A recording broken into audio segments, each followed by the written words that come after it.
She didn't know his name, only that her parents had arranged everything while she chased a life of freedom and art in Florence. Amal Qureshi returned home for what she thought would be a brief visit, but one stormy evening later, she found herself dressed in crimson and gold, the silk of her bridal lehenga suffocating, her wrists heavy with bangles that didn't belong to her story. Across from her stood Zayn Malik, broad-shouldered, brooding, and devastatingly handsome in an understated sherwani. He was a stranger, her husband. His dark eyes didn't flicker, didn't reveal any emotion as the imam spoke. Her fingers trembled when she signed the papers, but his touch steady, warm, and possessive when he placed a reassuring hand on her back during the ceremony, awakened something in her that both terrified and thrilled her. After the guests left and the candles dimmed, Amal sat on the edge of a strange bed in a strange room with a man she didn't know. Zayn said nothing. He simply offered her a glass of water and a folded blanket, choosing the couch instead of the bed. That act of quiet restraint struck her harder than any flirtation. She couldn't sleep. His presence filled the room like gravity itself, and her heart betrayed her with every beat. Days passed, and though they lived under the same roof, they barely spoke. Zayn worked long hours, managing a logistics empire his late father left behind, and Amal wandered the house like a ghost, sketching in corners, eavesdropping on maids, learning him through others. He was kind, fair, but private, ruthlessly private, until the night of the charity gala, when Amal had to step in for his sick assistant. She wore a black sari and kohl-lined eyes, and for the first time, Zayn truly looked at her, not like a burden or a stranger but like a woman. A dangerous silence hung between them in the car, and when the gala ended, with champagne laughter still echoing in her mind, she turned to him and asked, "Why did you agree to marry me?" He didn't answer. "Not at first." Then, "Because I wanted peace, and I thought someone like you, an artist, a dreamer, might bring it." That night, he didn't sleep on the couch. They didn't speak of love. They didn't speak at all, but his touch, hungry, yet hesitant, told her everything. They made no promises, but their bodies remembered what their minds refused to accept. That something fierce and irreversible had begun. The next morning, Amal woke up to find Zayn already gone. A note on the pillow read, "Meeting in Karachi." Back into days. But 2 days turned into 4, then a week. She called, no response. Panic clawed at her as memories of whispered family secrets returned, rumors of Zayn's involvement in dangerous cross-border deals, his mysterious past in Istanbul, and a half-healed scar on his back she'd traced with her fingers that night, which he never explained. On the 9th day, his driver showed up with Zayn's phone, wallet, and a blood-stained cufflink. No body, no message, nothing but a question that shattered her.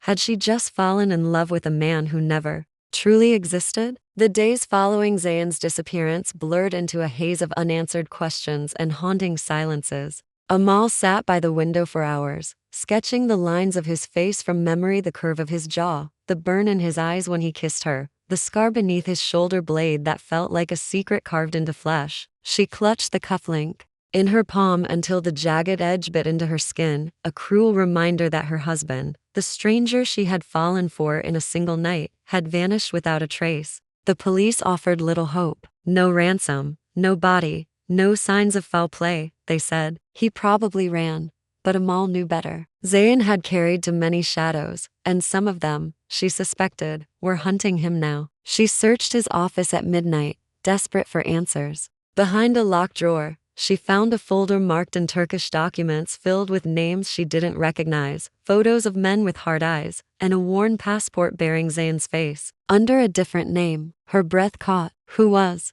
he? Why had he married her? And more terrifyingly, what had he dragged her into? Then came the call. An unknown number. A voice filtered through static. "You're his wife?" Amal froze. "Yes."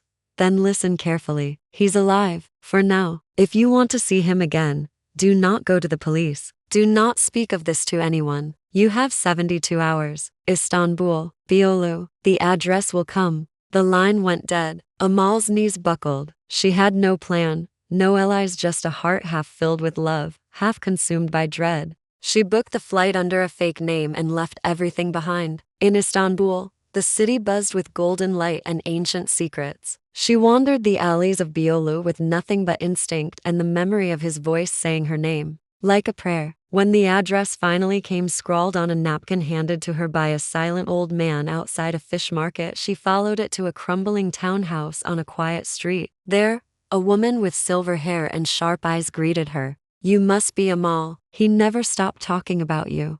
"Where is he?" Amal asked, her voice cracking. "Safe, for now, but your rival has changed everything." That night, she learned the truth. Zayn had once been part of an underground network smuggling political refugees out of war zones. His last operation had gone wrong, very wrong. Now, the people he crossed wanted him silenced. Amal wasn't just a wife, she was now a liability, a target. But something within her snapped into resolve. She wouldn't leave him behind. Not after the way he had made her feel like the only real thing in his life. Not after the way his touch still burned on her skin. She begged to see him. The woman finally agreed on one condition. If Amal entered that safe house, there would be no going back. Amal nodded. Anything to feel his heartbeat again. But when she was led down into the hidden basement beneath the house, the air turned cold. The door opened, and there he was, Zayn, bruised, thin, but alive. His eyes met hers, and in them, she saw everything: relief, guilt, longing, and a question unspoken. Would she still want him, now that she knew who he truly was? Before she could answer, gunfire shattered the silence above them. The woman screamed. Someone had betrayed them, and Amal realized she hadn't walked into a reunion. She had walked straight into a trap. Chaos erupted above them, shouts in foreign tongues, the unmistakable clatter of boots, and gunfire that shattered the fragile reunion into dust. Amal's breath hitched as Zayn grabbed her wrist and pulled her into the shadows of the basement, moving with a limp but deadly precision that betrayed the soldier beneath the businessman. "We have to go, now," he hissed. His voice was raw, like it hadn't spoken in days. Amal followed blindly, her heart pounding in rhythm with his footsteps, the pulse of fear and adrenaline a deafening roar in her ears. They moved through a narrow corridor behind a false wall, stumbling into the blackened guts of the ancient building. Dust and blood filled her nose. "Who are they?" she gasped. "Men I once worked with," he said without looking back. "They think I stole something I hid before I met you. And did you?" He paused just long enough to meet her gaze. "Yes, but not for money, for justice." It didn't matter. Not now. They surfaced through a collapsed alley, blinking into Istanbul's midnight. Rain soaked them instantly. A waiting car screeched down the street and stopped inches from them. Behind the wheel was the silver-haired woman, bleeding from her shoulder. "Get in," she barked. As the tires screamed against the wet pavement, Amal clutched Zayn's hand. He didn't let go. "There's only one safe place left," the woman muttered. "And even that might not stay safe for long." They drove for hours, twisting through backroads and mountain tunnels until they reached an abandoned villa overlooking the Bosphorus. It was the kind of place built for ghosts: cold stone, broken windows, and memories etched into every corner. Inside, Zayn collapsed on the floor. Amal knelt beside him, trying not to cry. He looked so different, thinner, harder, but when she touched his face, he closed his eyes like he had never stopped craving her. "I didn't want this for you," he whispered. "I married you to protect myself, to disappear. But then, I started needing you." Amal felt the truth in his voice, saw it in the way his fingers tangled in hers like lifelines. "I didn't know who you were," she said softly, "but I knew how you made me feel." That night, in the ruins of their escape, they made love. Like people who had almost died and almost lost everything. Their bodies spoke the words they hadn't dared to say aloud. And for a few stolen hours, the world outside ceased to exist. But morning brought no peace. Amal awoke to hushed voices outside the bedroom. The woman was on the phone. Amal stepped closer, listening. "Yes, she's here." "No, she doesn't know yet. Once the package arrives, we'll finish it." Amal's stomach dropped. She wasn't just in danger, she was being used. Again, her eyes darted to the table where Zayn had left his bag the night before. She opened it quietly, and inside was a flash drive. It was wrapped in cloth labeled, in Arabic, "Project Khalid, Final Witness." She didn't know what it meant, but she knew people had died for it. Maybe Zayn too. Footsteps behind her. She turned. Zayn. His eyes flicked to the bag, then to her. "You opened it," he said. No anger, just resignation. "What's on it?" she whispered. "The truth," he said. "Names, places, proof of war crimes. If it gets out, entire governments could fall. And her? Amal nodded toward the woman. She's going to betray you, isn't she? Zayn looked away. She already has. Before they could speak again, an explosion rocked the villa, the shockwave hurling them to the floor. Dust fell like snow. Then came the sound Amal feared most, the sound of a helicopter overhead. They were surrounded. Amal reached for his hand. We run. There's nowhere left to run. Then we fight. Zayn looked at her like she was a miracle. You were never supposed to be part of this. And yet, she said, I'm the only reason you're still breathing. His lips curved into a broken smile. But just before they moved, the door was kicked open, and standing in the smoke, gun drawn, was someone Amal recognized instantly. Her brother, the one who had helped arrange her marriage. And his voice was ice. Hello, sister. You've been very, very busy. Amal couldn't breathe. Her brother Musa stood in the doorway, suit soaked with rain, gun steady, eyes glinting with a fury she'd never seen before. Everything in her body went still, disbelieving. Musa, her childhood protector, the one who'd held her hand at their parents' funeral, the one who'd sent her away to Florence with promises of freedom, was now aiming a weapon at her husband. Lower the gun, Amal said, her voice trembling. Now.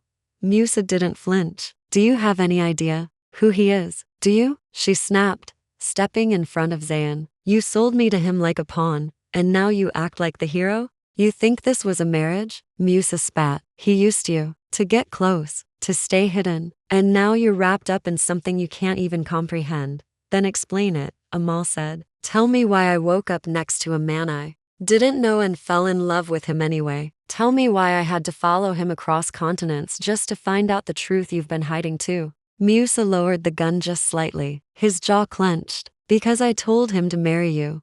The silence fell like an avalanche. Zayn rose to his feet, bloody and bruised but steady, eyes locked on Musa. That wasn't the deal. It was always the deal, Musa said. I offered him protection, a new identity, but I needed someone to tie him down, to keep him from disappearing again. And you? He looked at Amal, his voice softening for the first time. You were already broken. You needed something to believe in. You used me, she whispered. You both used me. Her world spun. She backed away from both of them, breath shallow. I don't even know what's real anymore. Zayn stepped forward. What we had was real. What I feel for you is real, but everything else a lie, she choked out. All of it. Outside, the roar of the helicopter intensified. Shadows moved beyond the windows, men in tactical gear swarming the villa. Time was running out. Musa glanced at his watch. They're not here for me. They're here for the drive. You give it to me, Zayn, and this ends. You'll bury it. Zayn said coldly. You'll protect the monsters behind it.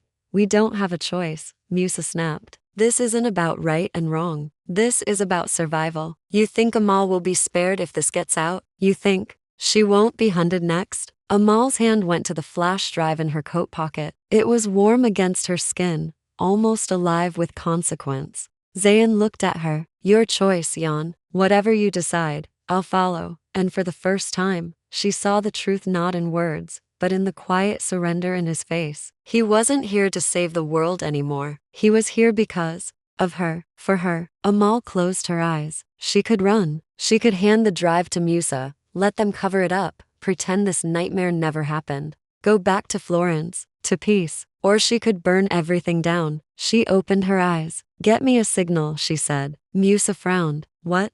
I'm going to upload the drive. All of it. To every network, every journalist, every human rights agency I can find. Amal, no, do it, she said. Or I'll walk out and let them take me. Let them take us both. For one long second, no one moved. Then Zayn smiled just barely. There she is. Musa cursed under his breath but pulled out a satellite phone. 5 minutes. Then we run. Amal sat at the cracked table, her fingers flying across the keyboard Zayn had rigged from a field laptop. Files decrypted, names exposed, crimes documented. Her hand hovered over the final command. Send. She pressed it. Somewhere, in dozens of countries, the truth was waking up. They barely made it out. The villa exploded behind them as they raced into the forest, dodging bullets, leaving behind everything except each other. Days later, hidden in a monastery in the mountains of northern Greece, Amal finally wept. not for what was lost but for what had been found. Zayn kissed her gently, reverently. You saved me. You ruined me, she whispered. But I'd let you do it again. Just then, a knock on their hidden door. A coded phrase spoken in Turkish. Amal's body went cold. Zayn rose, gun in hand. When he opened the door, standing there wasn't a soldier or an agent but a girl, no older than 19, pale, shaking, holding a phone. They know, she whispered. They're coming, and not just for you. Behind her, Amal caught sight of a symbol on the girl's necklace, the same one she'd seen buried in the documents. A symbol tied to something far older, far deeper than any of them realized. The war wasn't over. It had only just begun. The monastery became a graveyard of peace the moment the girl crossed its threshold. Amal could feel it, the shift in the air, the unspoken dread humming through the stone walls like a curse awakened. She watched the girl, fragile and soaked in rain, clutching the phone with white knuckles as if it held the fate of nations. Zayn moved swiftly, checking exits, windows, walls, while Amal led the girl to the fire and wrapped her in a wool blanket. What do you mean, they're coming? Amal asked. The girl's voice trembled. Everyone? Intelligence networks, rogue agents, even ex-military factions. You exposed them. The drive what you sent it triggered something global. She showed Amal the phone. On the screen were dozens of headlines already live. War Crimes Network. Unveiled. Anonymous upload shakes governments from Ankara to Riyadh. Project Khalid confirmed files leaked to public. Amal stared in stunned silence. Her hands had just unraveled an empire of secrets, and now, the empire wanted its revenge. Who are you? Zayn asked from the corner. The girl hesitated. My name's Nura. I was part of the witness relocation list in Project Khalid. Your file saved me. They killed my family 3 years ago, and now they want to finish the job. Amal's throat closed. How did you find us? Someone you trusted sent me, Nura said. The woman in Istanbul. She was taken. Before they did, she slipped me your location.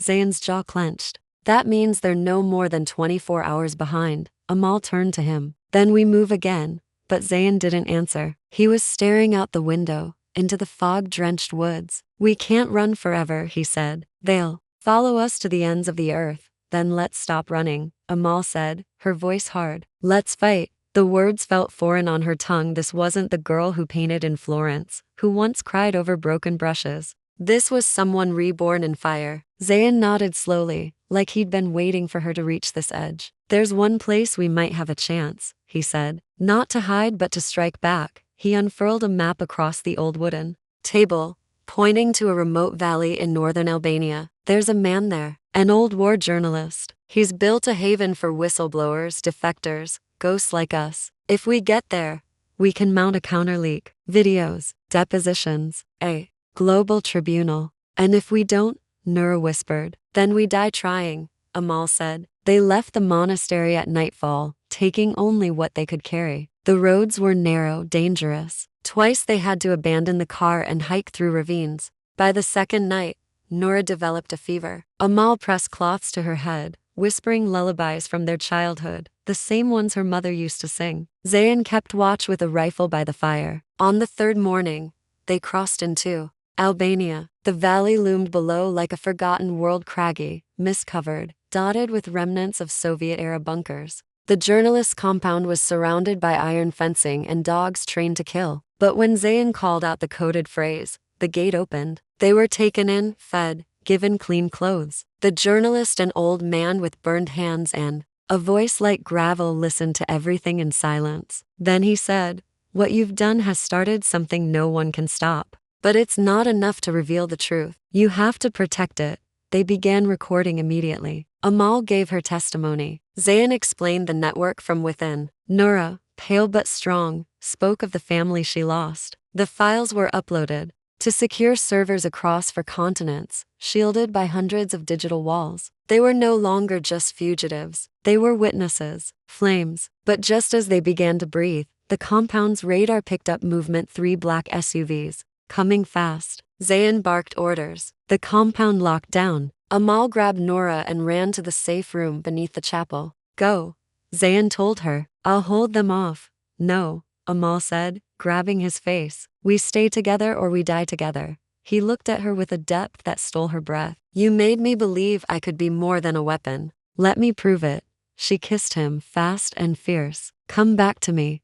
He left with one last look. The gunfire began minutes later. Amal held Nora's shaking hands, every shot above sending tremors through her bones. And then silence. Not peace, not safety. Silence like the pause before a storm's second strike. Footsteps, not his. The door creaked open, and in walked a woman Amal had never seen before, draped in all black, a jagged scar across her cheek and a silver badge dangling from her neck. She smiled with something like pity. You've done well, she said, but now, we'll take it from here. Amal stood, stepping in front of Nura. Who are you? The woman held up the badge. It bore the insignia of an intelligence agency Amal thought had been disbanded. The ones who built Project Khalid, she said. And we're here to erase our mistakes. Then she raised the gun, aimed it at Amal. Starting with you. Amal didn't flinch. The gun's cold mouth pointed at her chest, but her gaze stayed locked on the woman's dark eyes, unreadable and sharp, like someone who'd forgotten how to feel. Behind Amal, Nora whimpered, curling into herself, her small body too exhausted to run, too hunted to hide.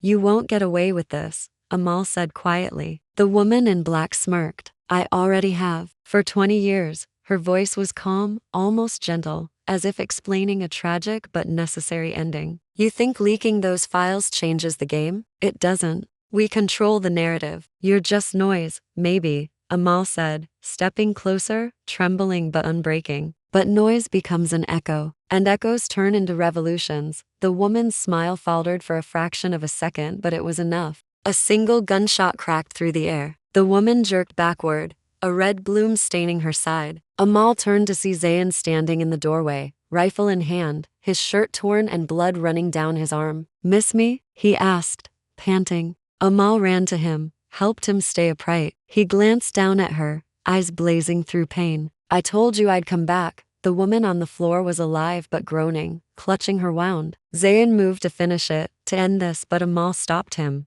No, she said. She lives. Let the world see the face of the machine. He hesitated, then nodded. They bound her wrists and dragged her into the courtyard of the compound. The remaining agents had either fled or been taken down. The old journalist limped toward them with a satellite phone. They're calling for you, he said. Everyone is. The BBC, Al Jazeera, The Hague. You've become the story. Amal's hands shook as she took the phone. Reporters bombarded her with questions. Are you the wife? Did you really risk everything? Is Zayn Malik alive? She answered none of them. Instead, she said, clearly, my name is Amal Qureshi. I was married to a stranger, and now I'm married to the truth. Around her, the compound buzzed with activity, refugees arriving, more survivors of Project Khalid stepping forward. But Amal's world narrowed to Zayn. He leaned against a column, face pale, but his eyes never leaving hers. We'll never be normal again, he said. I don't want normal, she replied. I want fire. I want to burn every lie with you. That night, she lay beside him under cracked stone and flickering candlelight. They didn't sleep. They whispered dreams of building something from the ruins, of helping those like Noura, of a future shaped not by secrecy but by light. For the first time, Zayn told her everything. His childhood, his time in the network, the horrors he'd seen, the guilt he carried like armor. They turned me into something unrecognizable, he said. But when you touched me, it was like you remembered who I used to be. Amal touched the scar on his chest, then kissed it. I didn't remember. I created it. The man I loved didn't exist until I believed in him. He closed his eyes. You're either my salvation or my undoing. Maybe both, she whispered. But you'll never be alone again. They were still holding each other when the sirens wailed the next morning. Not of danger but of helicopters bearing foreign flags, international tribunals, global protection. But with them came cameras, reporters, governments now desperate to claim innocence. Zayn was granted immunity in exchange for full cooperation. Amal was hailed as a whistleblower, a symbol, a reluctant hero. They were offered relocation Canada, Sweden, New Zealand. But Amal refused. I want to stay, she told them. Where it all began. Months passed. A trial began. Amal testified on behalf of the victims, sitting beside Zayn as he named names and dismantled an empire of war. The world watched, stunned. But healing was slow. Nora began speaking again. The girl who'd once been hunted by silence now sketched beside Amal, filling notebooks with hope. And then, one night, as snow fell outside the small safe house in Albania, Amal found Zayn staring at a piece of paper. "What is it?" she asked. He handed it to her. It was a marriage certificate. Theirs, crumpled, burned on the edges, saved from the wreckage of Istanbul. "We never had a real beginning," he said. "I want one, with you, for real this time." She stared at him. "You're asking me to marry you again?" "No," he said. "I'm asking you to choose me, without lies, without fear." Amal took the paper, folded it gently, and kissed his lips slow and deep. "I do." But just as they embraced, the landline rang. Amal picked it up, heart light. "Hello?" A voice spoke on the other end. Calm, familiar, male. "You exposed the head of the operation," it said. "But you never found the spine." Amal's blood turned to ice. "Who is this?" "Someone who knows your next fight," the voice said. "And your husband's real name? Ask him about Beirut." 2012. The line went dead. Amal turned slowly. Zayn was already watching her, and in his eyes, she saw that same guarded shadow she thought they'd buried. "What did he say?" he asked. Amal swallowed hard. "He said the truth isn't finished with us yet." The wind howled outside their safe house like a warning. Amal stood frozen, the receiver still clutched in her hand, the voice echoing through her mind. Beirut, 2012. It rang like a ghost she had never met but somehow always feared. Zayn didn't speak. He didn't need to. His silence was confession enough. Amal slowly placed the phone down, her pulse thundering in her ears. "You told me everything," she said quietly. "But you didn't tell me that." Zayn sat on the edge of the bed, elbows on his knees, head in his hands. "I wanted to," he said, voice hoarse. "But it was the one thing I thought I could bury. The one thing I didn't want you to see." Beirut. What happened there? He looked up, pain cracking through his carefully rebuilt mask. "I killed someone," he said. "But it wasn't part of a mission. It was personal." Amal's throat tightened. "Who?" He swallowed hard. "My brother." The air left the room. "What?" Zayn stood, pacing, restless. "His name was Idris. We were both in the same network, trained, loyal, deadly. But he began selling secrets to the highest bidder. I didn't believe it at first. Not until I saw the bodies he left behind. Civilians, families, children." He stopped, staring at the wall as if seeing through it. "I confronted him in Beirut. We fought," he begged. "And then, he reached for a gun. So I shot him first." Amal felt her knees wobble. She gripped the table for balance. "And no one ever knew?" "They covered it up. Said he died in crossfire. I didn't speak of it again. Not to anyone. Until now."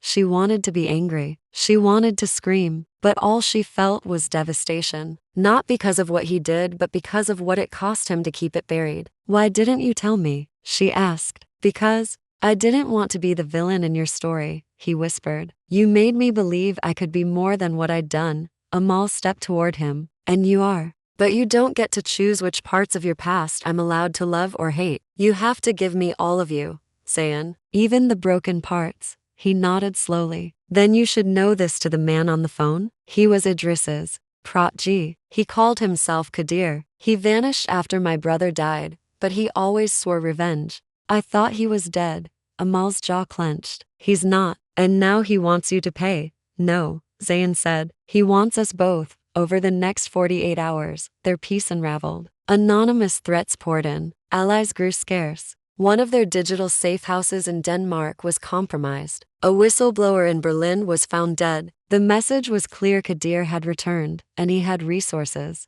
Amal and Zayn packed what little they had and relocated once more, this time to a hidden monastery in the mountains of Montenegro, deep inside a forgotten forest where no signal could reach them without satellite. But even there, danger seeped through the walls. At night, they heard footsteps beyond the tree line. A single bullet shattered a kitchen window. Then one morning, a package arrived at their doorstep. No return address. Inside, two objects: Amal's wedding bracelet, stolen months ago in Istanbul, and a single photo. It showed Zayn, young and bloodied, standing over a lifeless body in a Beirut alley. "Idris." Amal looked at it for a long time before she spoke. "He has everything. Proof. The story. And he's going to use it to make the world turn on you." Zayn's voice was empty. Then we beat him to it. You want to confess? No, he said. I want to own it. I want to take the truth from his hands before he can twist it. They reached out to the journalist again, who arranged a satellite interview broadcast across encrypted networks. Amal sat beside Zayn as he told the world everything about Idris, the betrayal, the death, the cover-up. I am not proud of what I did, he said, but I will not hide from it anymore. And then Amal spoke. The truth doesn't erase the pain, but it is the only way we heal. The reaction was immediate. Divided, some hailed Zayn as a hero for ending a traitor. Others called for his arrest. But before any resolution could form, Qadir struck. He leaked fabricated footage of Zayn killing civilians, digitally altered, but convincing. Within hours, Amal and Zayn were labeled fugitives once more. International warrants, frozen accounts, betrayals from supposed allies. They ran again, but this time, not in fear, in strategy. They traced Qadir's signals, his movements, his financial trails. Amal began to see the shape of his game. He wasn't just after revenge. He wanted power, control, to replace the very network Zayn had helped dismantle. And the only way to stop him was to face him. So they set a trap, an invitation, encrypted and irresistible coordinates in Georgia, a mountainside monastery. With no surveillance, no authorities, just a promise. Zayn, unarmed, alone. Qadir arrived, but Amal was waiting. She stood in the courtyard as snow fell, calm and still. You came for vengeance, she said, but you walked into justice. Qadir laughed. You think one woman can stop a storm? No, she said, but a storm can begin with one woman. Hidden agents, those loyal to the cause, to the truth, emerged from the shadows. Guns were raised. Qadir tried to run. He didn't make it 10 steps. Zayn stepped from the shadows. His eyes met Qadir's. You tried to kill what I love. You failed. They didn't kill him. They handed him over, publicly, on record. The world saw it all. Months later, Amal stood in a courtroom, testifying one final time. The network was destroyed, a tribunal formed, and finally, one winter morning, she and Zayn walked out of the shadows for good. Their love had not been easy. It had been forged. In fire, in silence, in betrayal and redemption. But it had survived. On their second wedding day, this one of their own choosing, Amal whispered, You were once a stranger. Now you're the only truth I've ever known. And as they kissed, the scars between them faded, not erased, but healed. Together,